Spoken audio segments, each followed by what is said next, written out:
All right, welcome back to the podcast.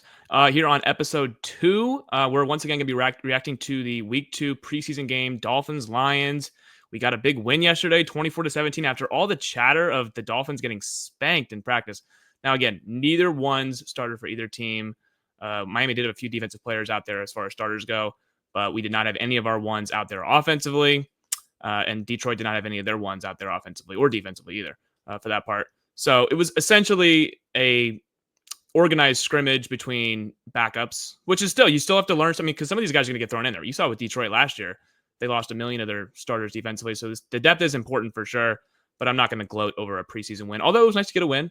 Ethan Robinson at the end there coming up with a huge interception, athletic play to get the Dolphins the win. So let's start out with the quarterbacks again. We talked last week on the episode how Zach Wilson kind of struggled, took some sacks. Same thing with Ewers. This week it was different. The quarterbacks played much better, no doubt about it. But Zach is still taking a lot of sacks, not getting the ball out of his hands in time. It was more feast or famine if you're a Zach Wilson guy. I like Zach Wilson. I mentioned it on the first episode. I think he's fun to watch, frustrating to watch at times. But on that first couple of sequences, he was finding Tanner Conner. There was some good stuff. He did some good things for sure. I liked when they got him out on the move. He made some out of structure plays with some play action bootlegs. Oh, well, those are in structure plays, but he made some out of structure plays, specifically to D. Eskridge and Tanner Conner. So I think he did some nice things for sure, but down there in the red area, can't take a fourth down sack, which is what he did late in that second quarter. Just can't happen. Fourth down sacks are a cardinal sin if you're a quarterback. You just gotta give your guy a chance. And it was, Detroit brought 6. There's one-on-one for, whoever you like there, and the ball just didn't come out. It has to come out, obviously.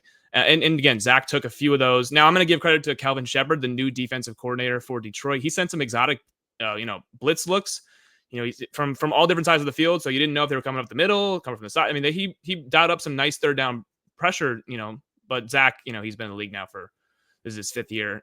Ball's got to come out on some of these for sure. He can't take sacks. Obviously, those end drives, those kill drives, and he knows that. But I thought for the most part, the offense was humming. Again, they were moving the football after those first couple of drives where, there's some penalties, whatever. And again, outside of the sacks, I thought Zach, when he had time, looked pretty good. like I said, he was spamming throws to Tanner Conner on those first couple of drives. I think he found him 5 times in the first 2 drives of the game. And then the second or third drive was all D. Eskridge. It was, 3rd and 12, get the ball out of your hands, screen to D. Eskridge, and to kind of combat the Detroit pressure that they were sending. And Eskridge had himself a nice couple of drives. And not to I guess we can kind of go into it, but, we talked last week about the wide receiver battles, because I said they're probably going to keep 5, and there's a battle for the 5th spot right now between D. Eskridge and Taj Washington. And I do believe they're going to keep 5. I think I briefly mentioned maybe they only keep 4. But I do think the 5th spot is between those 2 guys. But I do think they could actually keep 6. I mean, I keep enjoying what I see from Taj Washington. And I really do think that those are really the only guys in, the competition right for right now. I mean, I briefly was like, maybe Theo Weiss Jr., could he get himself on the roster? Possibly. Could he get himself in that conversation for the 6th receiver spot? It's still possible, but I think he's most likely going to be a practice squad guy. I hope he's a practice squad guy for us. I really do. I like him as far as an undrafted free agent goes. So if they can figure out a way to keep him, get him back on the practice squad. And like I said, he's making a case for possibly that 6th spot. You never know what could happen in front of you, but I do think it's an Eskridge versus Taj Washington battle. I think D. Eskridge probably has the upper hand as far as, snagging that 5th wide receiver spot at the moment. But yeah, I mean, I think Eskridge, he put himself in a good position. The former Western Michigan Bronco coming back home in the state where he played his college ball. And he had a nice couple of drives. Like I said, the screen pass had a nice downfield. He just had a touchdown where he kind of just knifed his way in, made a guy miss in the open field. I mean, again, these Dolphins receivers are shifty. They're fast. It's hard not to like any of them, basically. They're all good. They're all nice players. Like I said, there's 4 locks: Jalen Waddle, Tyreek Hill, Westbrook Akine, and Malik Washington. And I like all 4 of those guys. So, a 5th guy, if they're explosive and shifty and can fit the offense, it can't hurt, obviously. I know we all want to keep 6 receivers, but there's obviously some other positions we'll get into here. I'm a little bit worried about the running back depth. I'm just going to keep it real with you. I'm not going to freak out about the A-Chain injury, but Devon A-Chain is already injured for what that is worth. It doesn't seem to be anything serious. It's probably only a couple weeks, but it is an injury nonetheless. And he's a guy that, as much as I love him, does struggle to, there's some nagging injuries that go along with Devon A-Chain just because, size. He's not the biggest guy in the world. And he is our lead back. He's our lead horse. So already banged up. You hope he's okay, but if he's not, you look at the depth, and here's what I'm concerned a little bit. Jalen Wright was not great yesterday. I'm recording this Sunday. The game was Saturday. He did not look very good. Just didn't look as elusive. He fumbled down there in the red area inside the 10-yard line.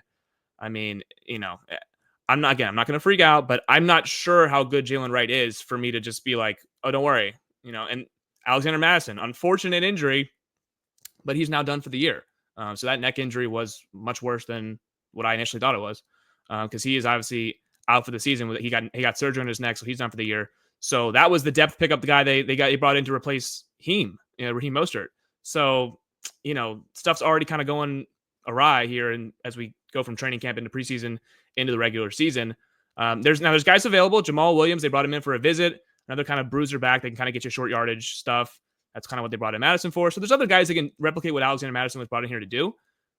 Jamal Williams, Gus Edwards, they call him Gus Bus. He can do similar stuff. Zach Moss. So there's guys out there, but you don't want to have to bring in a guy this late. Obviously, ideally, so they got to figure that out somehow.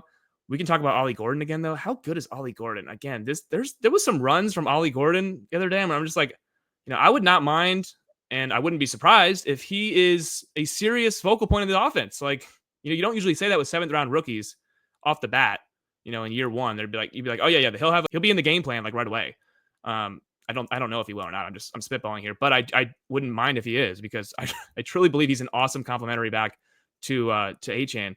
Like I said, not the fastest guy in the world, but there was some cuts there where I'm like, hey man, Ollie Gordon, he's a dude. I mean, he's a dude, and I liked him at Oklahoma State a lot. I just never thought we would have drafted him because, like I said, he doesn't really fit the, you have to be fast, got to be, flashy, kind of, got to be elusive kind of back that we always kind of go for. It's not a very Mike McDaniel kind of running back, but I love the guy. Nonetheless, I am still worried about the running back depth, because if you're relying on a 7th round rookie running back to kind of carry your depth in case Achane gets hurt, which at this point is not it's not an if, probably a when. In fact, it's already happened. Then I'm not feeling great about it, obviously. Now, Brian Robinson Jr. is apparently on the trade block. Washington put him on the trade block. Again, if I know they love Jalen Wright, and I'm not going to freak out after 2 preseason games, but I would look that way in case you got to bring in another guy, because you got to bring in another guy. You can't only go into the season with 3 running backs. Not this team, at least. If you want to be what you said you're going to be, which is a physical ground and pound football team, and you're going to change the culture here, you can't go into the season with 3 running backs. And after Ollie Gordon, there is really no one that can make the roster. I mean, Mike Boone, no one else behind Ollie Gordon on the depth chart can make the roster. So you got to bring in another guy, whether it's Jamal Williams, Gus Edwards, Zach Moss, or if you trade for a guy like Brian Robinson Jr., those guys would obviously make the roster. And then you get your 4th back on the 53-man roster, which obviously is what we're hoping. But right now it's kind of an unknown, and there's a question mark with Jalen Wright, which I unfortunately didn't want to have happen, but it is. It is a question mark. It's as simple as that. Quinn Ewers was much, much sharper today, as I imagined. I mean, again, there's some rookie jitters. Last week, the game looked a little fast. Today, yesterday, I should say, the game slowed down for him. He looked much more calm, making some really sharp throws over the middle of the field. I posted on my story today. Nice anticipatory throw over the muff to Theo Weiss. He just spammed Theo Weiss yesterday. He was like, "Where's Theo Weiss? Let me throw it to him immediately," because he clearly is the guy he trusts the most as far as the backups and the third stringers are concerned.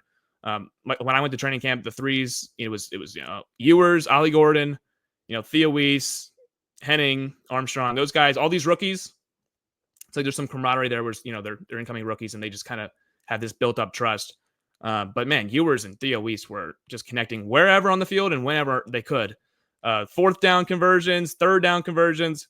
It was just Ewers was like, all right, locate Theo Weiss. Where's he out on the field? Let me see if I can get the ball out to him. And the ball was coming out early, on time, and on target for Quinn Ewers yesterday. Like I mentioned with the sacks earlier with Zach Wilson, Quinn Ewers was not taking those sacks today. He took a couple last week. He took a 4th down sack himself last week. This game yesterday, the ball was coming out of Quinn's hands. Like I said, on time and on target. He's not a velocity thrower. Quinn, when I watch him a ton at Texas. He is a touch thrower. He throws with a lot of air underneath his balls, so there's not going to be like a lot of like ripping throws over the middle of the field. Although sometimes we did see it yesterday. Actually, we did see a little bit of that where he'll thread a needle, but it's not like the ball's not coming out a million miles an hour. Like some of these guys with rocket arms. Nonetheless, he threw 2 touchdowns to Theo Weiss and looked really calm and comfortable in the pocket for the most part yesterday. So I was really excited to see that because, again, if Tua goes down, you got to have someone that you can trust just to run the offense well and efficient and not make mistakes. So it's an interesting battle for QB2. I wouldn't say that Zach has locked it up by any means, but that'll be interesting. Now going on to the backup offensive line, because it was the entire backup offensive line that started yesterday for Miami. I mean, there was no starters outside of Savai and Aya, because rookies play in preseason. But other than that, the 4 projected starters did not go. It was Larry Borum, which I believe he will be he's the swing tackle. He's the 3rd offensive tackle for Miami. That's what they brought him in to do this year in free agency. So he'll be the swing tackle to replace Kendall Lamb. But he played in preseason. Had some nice moments for sure. And everyone else after that, who knows? And if you think that you're lying. I'm just going to tell you that for right now. If you have any inside information about after the starters for the O-line, as far as backups go, Larry Bourne will make the team as a swing tackle. Other than him, it's all bets are off. I mean, Jackson Carman, Keon Smith, Ryan Hayes, even Daniel Brunskill who they brought in. Like these guys are not locked to make the team. Braden Daniels, the guard, he's had 2 nice preseason games for whatever that's worth. I'm not sure that's going to get him on the roster, but he's looked good in the first couple preseason games for whatever that's worth.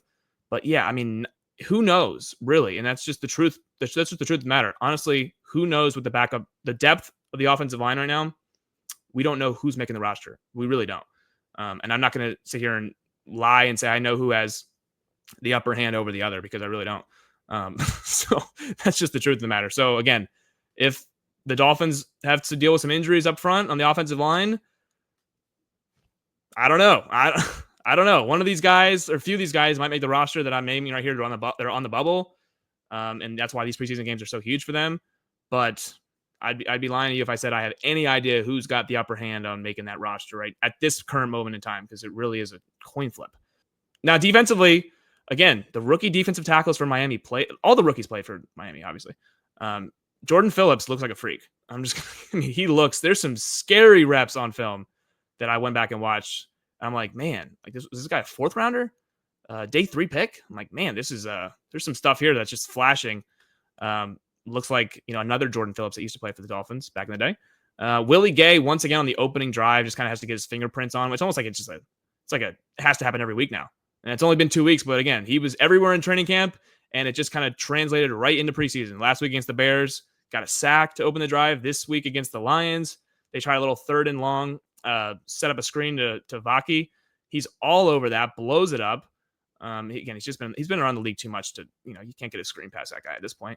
So I love what I'm seeing from Willie Gay. He'll obviously be on the roster. There's no doubt about that. But as far as the pass rushers go, there's really, man, they got depth. Miami does. They really do. This is not a position that had any depth really to pass rush last year or the year before. Obviously, as we saw when Phillips went out, Chubb went out, Van Ginkel went out, it was like, oh crap, we have no pass rushing depth. It's like, we got to bring Melvin Ingram back off the streets. At this point, we didn't have, Ogba was coming off an injury. He didn't really have any juice.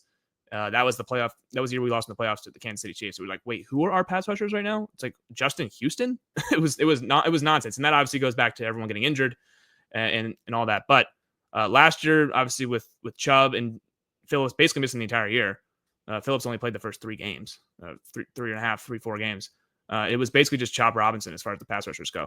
This year we have 3 locks, thankfully, in Phillips and Chop and Bradley Chubb. I believe Quentin Bell's making the roster. I'm not going to put it in ink, but I do believe he's making the roster. And then as far as the 5th pass rusher, man, Grayson Murphy might be the best pure pass. He's got some stuff. There was a play. I have to go back and watch it, but because I haven't rewatched the entire thing, but there was a rep where I was like, man, that looked like, this is going to sound absolutely ridiculous, but it looked a little Myles Garrett with the bend. There was one play where I was like, oh my gosh, the bend of Grayson Murphy. I did not know he had that kind of pass rush in his bag. And that rep was just like scary. I was like, oh my gosh. He got to the quarterback like right when the ball was snapped. It was kind of silly, the move he put on the left tackle. I think he's making a case to make the roster. I really do. I don't know if they'll keep 5 pass rushers, but man, he's good. I think he's good. McClendon made another nice play. He's had a nice preseason, similar to Braden Daniels from the offensive line. He's had a nice preseason. McClendon has Cam Good, Mo Kamara. These are all guys, outside linebackers-esque pass rushers that are making a case to make the roster. That's 8 guys. They're not going to keep obviously 8. Phillips, Chop, Bradley Chubb, Quentin Bell, and then again, if they keep one of the other 4, which is, in the Grayson Murphy, Derek McClendon, Cam Good, Mo Kamara role. I do believe Grayson Murphy deserves like a roster spot if it comes down to, one of those 4 guys. But it's good to have depth at the position, which is something that we have not had in a little bit. Because again, it's just the truth of the matter. Jalen Phillips has dealt with injuries. I love Jalen Phillips, but he has had problems staying on the field. Bradley Chubb at this point, is getting older, has had problems staying on the field. So, if you want these young guys to pop these depth pieces, because they might be called upon in the regular season. I have no idea what to make of the secondary. I'm just gonna call it what it is. I have no idea what to make of any of these guys. It's just not good enough. It's as simple as it's just not good enough. Cornell Armstrong started the game. I just don't know why. He was getting picked on the first series. He got picked on. Second series, he just fell down, tried to guard. He was in the slot and just kind of fell down. Luckily, the ball was overthrown, but the receiver was open by 10 yards because obviously he just fell down in the middle of the field on a basic crossing route. But I don't know. Storm Duck, Mike Hilton might be the only locks on the roster, and I might even be stretching it saying too. I mean, there's not Kendall Sheffield. Is he a lock to make the roster at this point? I don't know. Ethan Bonner now has a hamstring injury. That kind of complicates things. Jack Jones, Cam Smith, the rookie Ethan Robinson I mentioned had a really nice athletic play to end the game at corner, but I don't know if any of these guys are making the roster. I really don't. I can't put any of them in ink at this point. Isaiah Johnson on the bubble, same thing. Jason Marshall Jr. is a rookie. Ethan Robinson, a rookie. So rookie corners, I don't know. I don't know if they're ready for the spotlight right now. It's just as simple as that. I don't know. So this is just not good enough to go into the season with. And I think they know that. I hope they know that. I mean, even T. Stead, shout out my dog T. Stead, who's running a podcast as we speak. He said the same thing. He's just the Dolphins can't go into the season with this kind of corner room. It just can't happen. It's not good enough at the moment. Asante Samuel is still out there. Rasul Douglas, thankfully, is still out there. But, man, you can't just kind of rely on, you can say Chris Greer is fortunate there's guys still out there. But, man, right now, this corner room is not even playoff worthy. I mean, it's not even, we don't have to lie about it. So that's, the corner room. The secondary as a whole, I don't really know. Ashton Davis is hurt. We have no idea the timeline of the injury. I mean, he's out indefinitely, which is, I don't know if that's good or not. That's not something I want to hear. I mean, outside of Minka, Iffy Melifonwu had a nice little, put his shoulder into a guy against his former team yesterday. I love to see that. Outside of Minka, Iffy Melifonwu, and Elijah Campbell, there's no one else who's a lock on this safety room either. Ashton Davis, obviously, if he's not injured, but that throws a wrench into things, like I said, because we don't even know how long he'll be out for. He might start the season on the IR, might start the season on PUP. We have no idea. We can't start the season on IR, or he's out for the year, obviously. But if he starts the year on PUP, now that opens up another roster spot for one of these safeties. So it's the Dante Traders of the world, the Pat McMorrises of the world. I couldn't tell you if any of those guys, the Colberts of the world. I don't know if any of those guys are. Maybe one of them makes it, but I can't tell you that I'm confident in anyone after the top 3 guys as far as Minka, Iffy, Elijah Campbell, and I like Ashton Davis, but again, let's put that one in, off to the side, because right now he's obviously hurt, and we don't really know the timeline and the length of the injury. So we really have 3 safeties. Everyone likes the safety room right now. We're all worried about corner. I think every fan of the Dolphins right now is worried about the corner. But I think the majority of the fan base is hey, we have good safeties now. Make us back. And I'm yeah, but after a few guys, it's I'm not so sure about the depth of the safety room. A couple years ago, we had Javon Holland, we had Brandon Jones, we had Deshaun Elliott, who was an awesome signing. We had dudes. Now it's just I don't know. I'm just gonna be truthful. I don't know about it right now. As far as the inside linebackers go, I think we should keep 4. If we keep 5, it's between Channing Tindall and Eugene Asante. I don't think we should keep 5. I'm just gonna keep it. I mean, Channing Tindall's hit a little hit or miss. Not really my cup of tea. I like Eugene Asante. I mean, I think he's a nice player. I'd like to have him on the practice squad, but I don't think we need to keep any more than 4 in inside linebackers. That is, and even KJ Britt, who's the 4th. I'm not even jumping for joy about KJ Britt being on the team either. Just, now Jordan Brooks, Tyrell Dodson, Willie Gay Jr. Love all 3 of those guys. I think that's a good core. Obviously, we like Jordan Brooks and Tyrell Dodson, but man, I'm just growing to love Willie Gay Jr. right now. Just making plays every week. But outside of those guys, we don't need to keep a 5th. I don't think we need to keep a 5th inside linebacker. I think we're good where it's at right now. As far as again, Tua didn't play, Tyreek didn't play, Waddle didn't play. Obviously, we don't have to talk about the tight end room. We already know the tight end room. We're not going to learn anything this preseason about the tight end room. We know going into the season, we have to replace Jonnu's production, which is impossible. We're hoping, we're crossing our fingers that, Darren Waller coming out of retirement is not a cooked product. Really hoping that he's not a cooked product, obviously. But Julian Hill, it's unfortunate. I think the fan base is, for the most part, split on him. Not even split on him. I think we all kind of understand that Julian Hill is what he is at this point. Athletic guy, but I think he's got more fumbles and drops than he's got more fumbles, drops, and flags, penalties than actual catches. It's pretty concerning. But if we're hoping he takes a jump. Tanner Connor, Zach Wilson loved him, as I mentioned earlier. And I know the Dolphins do really like him. He's been around here for a while now. He's kind of been on the bubble of making the roster, whether or not he makes it, whether or not, he's always in the bubble every year around this time. And he always has nice preseason games. Hasn't been able to kind of niche his way onto the roster as a safe, he's making it every year kind of guy. So, you have to hope that one of these tight ends just kind of pops, or you're obviously, you got one of the worst tight end rooms in football if that's not the case. So just again, this is not. I don't want to sound like I'm like the sky is falling right now. It's a lot of doom and gloom.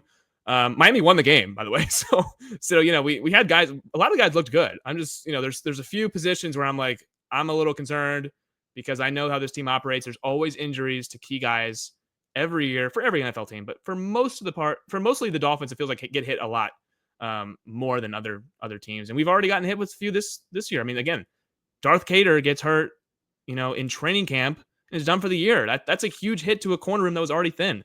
Same thing with Artie Burns. And now Alexander Madison. Last time I recorded this, I thought he would be okay. And we would have 4 running backs that I like in those exact order of roles. Now that's not the case. Now I'm a little bit worried about the running back depth. And obviously we already know the number one concern about the team is Tua's health. So, we're crossing our fingers in a few different areas right now. If Tua goes down, am I confident in Zach Wilson or Quinn Ewers? That's a question mark. So there's question marks all over the team. And unfortunately, that's kind of why you see this, the discourse of the Miami Dolphins this year is what it is. It's this could go really poorly. There is a world where the Dolphins are really bad this year. I'm not afraid to say that, obviously, but there obviously is a world where the Dolphins are good this year. When Tua plays, the fact of the matter is we are a good competitive football team when he plays. No question about that. But there obviously are holes on the roster. We got one more preseason game next week. I'll be there. It's against the Jags. I really hope you see some ones, get to learn some things. It's the last chance for guys to kind of make their way onto the roster. One lasting impression, I guess, which is huge for some positions. Obviously, we literally don't know, as I mentioned. There's a lot of guys in the bubble, and there's a lot of football still left to be played. Well, not really. There's only one preseason game left, but there's still stuff to happen, and we'll get into that next week. But thanks for coming on and listening to episode 2 of the podcast, and go Fins.